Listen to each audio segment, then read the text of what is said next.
Hi, welcome to my tutorial. Today I'm going to be discussing how you can make your own custom glitter shoes. So originally I wanted some shoes for a lapis lazuli cosplay crossover between lapis lazuli from Steven Universe and Anne Wheeler from The Greatest Showman. I couldn't find any shoes that I like within my budget, so I decided that I was going to make my own. I picked a pair of shoes that I liked and just wanted to make them glittery, and you can do this with any design whatsoever that you like, any colours. I picked my shoes up for about £6 on Depop. Definitely could find any other shoe that you wanted, but I'd recommend again going for a suede. So let's jump right in and get into the materials which you're going to need for this project. So obviously you're going to need your base shoes. I also forgot to mention that you'd need a paintbrush and of course something to lay down. I'd recommend like a box for catching the glitter and all of the generally very messy stuff which is going to be going on with this project. So obviously you're going to need your glitter. I picked a very fine decoration glitter from Victoria Street.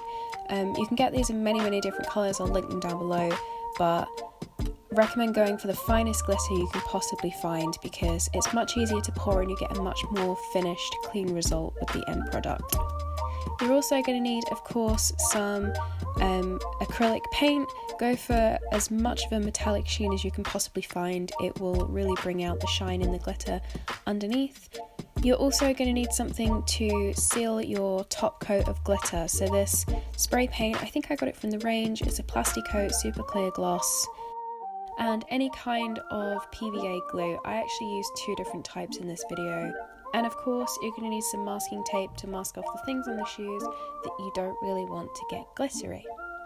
So let's get started. So start off by laying down whatever it is that you're going to be working on top of. I was just using the lid from the shoebox that my shoes came in. As you can see, this is the shoe that I've started with. It's that faux suede that I mentioned. I've already started to masking tape things off here, but this is the kind of thing that you want to be looking for. I've also taken out the laces just so that they don't get messy as well. So when you're masking tape, you want to make sure that the tape is sticky, because mine wasn't, and you're pulling it taut, because otherwise if you pull it too taut, this is what happens, it pings off. You really want to get something that's really sticky. Mine came off quite a few times and I've ended up with some glitter on the sole of my shoe. Not a problem because you can peel it off, scratch it off, whatever, but ideally something super sticky would work perfectly. Just working around the shoe, take your time with this because it really matters with your end result. Make sure everything you don't want covered with glitter is coated with masking tape or whatever other kind of tape you're using. Because glitter does have a bit of a habit of working its way into nooks and crannies that you didn't think you could get anything in there before. So take your time with this, go around the whole shoe, coat everything you need. So as you can see, I finished masking tape everything off here, and we're going to get started with the first real step, I guess, of making these shoes ultra glittery. In some kind of a cup, you need to start mixing your PVA glue, your acrylic paint and glitter. You can completely just eyeball this, I did, it doesn't really matter, as long as you've got some kind of a paste with a little bit of colour to it, just to get that first base down of the glitter. You're not going to see this after a bit later when we start actually adding the glitter on. It's just in case some of the glitter cracks off halfway through. Just so you've got a little bit something underneath to kind of protect that glittery sheen. So you want to give this a good mix together, make sure everything is incorporated. It might go a bit gunky and solid at first, but keep working it with your paintbrush and it will be completely fine and nice and smooth.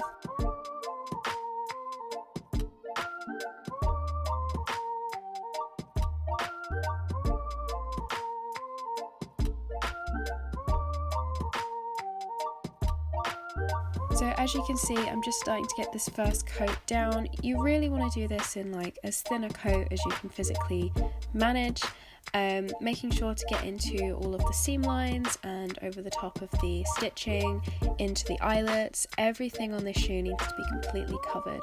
It's much better to do quite a few thin coats, and because the PVA and the acrylic will dry quite quickly, you can do this in a couple of hours. It really won't take that long.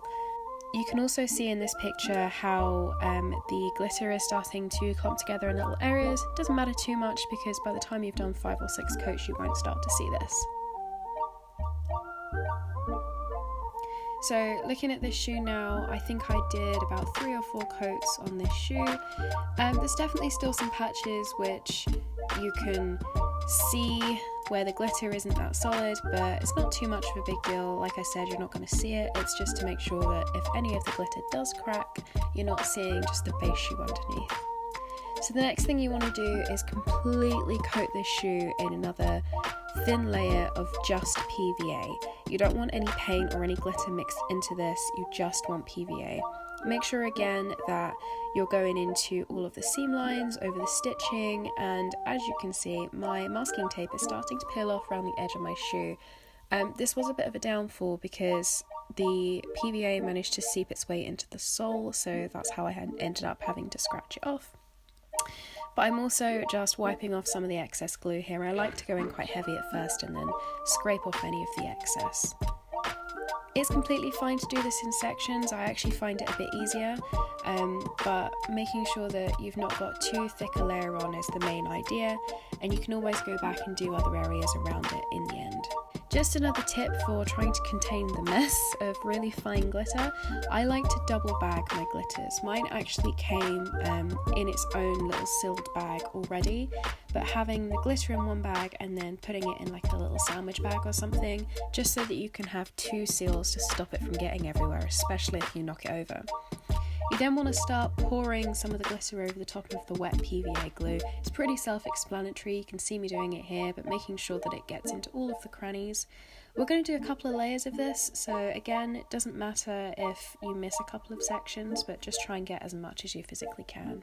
Shake it off at the end and then we can move on to the next step.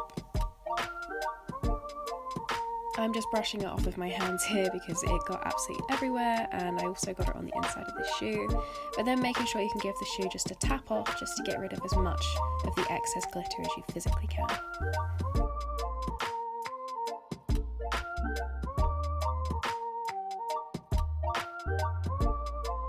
So now that our shoe is looking nice and sparkly, the next thing that you want to do is get quite a soft bristle brush and shake and brush off as much of the excess glitter as you physically can. You can see here how much is coming off on this dark table. I like to do this outside again because it's very messy, but just getting as much of the excess glitter off as you can. I'm then taking my clear gloss spray paint and just giving this a nice light few coats over the top of it just to seal everything in. The main reason we do this is A, to give the glitter an extra layer of shine, and B, to make sure that you're not getting a ton of fallout, because nobody wants a carpet covered in fine glitter. Making sure that you get into all of the little nooks and crannies. As you can see, I've just pulled the tongue out of the shoe here. It just makes it a bit easier to get around everything. Don't worry about getting anything on the sole. I actually took the masking tape off just because it was really annoying me. I'd recommend not doing that if you didn't want to get it on the sole, but because it's clear, it doesn't really matter anyway. You can't really see anything. And there you have it. So we have our lovely finished custom glitter shoes. I've just paired some satin ribbon laces with mine. It's a bit of a weird colour combo, but if you know the character, you know what I'm talking about. And as you can see, there's very minimal fallout. I've worn these a couple of times with no problems. You will get a few cracking problems, but just going in again with a little bit of touch up should be fine. So I hope you enjoy, guys. Thanks for watching, and remember to leave a like and subscribe. Bye!